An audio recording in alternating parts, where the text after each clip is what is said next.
Smrť na Liptove z kapitoly 19. A predsa sa nedám. Strčím influencerku do tej stojacej gorily a utekám, čo mi sily stačia. Zaslúžila si to, udavačka. Moment prekvapenia je na mojej strane.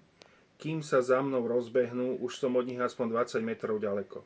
Utekám, čo mi sily stačia. Znova sa obzriem ponad rameno. Gorily ani auto nikde nevidím. Iba nafarbená novodobá osvetová influencerská pracovníčka na mňa z diaľky vyjavene pozerá. Nerozumiem tomu, ale pokúšam sa ešte pridať na rýchlosti. Asi nechceli spôsobiť rozľúb. Všade dookola parkovisko. Rýchlo uvažujem, k miňovmu autu alebo na druhú stranu medzi domy. Áno, musím sa dostať na druhú stranu medzi domy, tu je všetko otvorené, nedá sa tu stratiť. Takto intenzívne som nebežal celé roky. Nadváha kolená ma na radosti nepridáva. Verím, že som sa ich striasol, že to vzdali. Keď tu počujem zaflekovanie, je to ten Jaguar. Otvoria sa dvere, vyrútia sa z neho tí dvaja ochrankári, ten menší, čo šoféroval, je rýchlejší.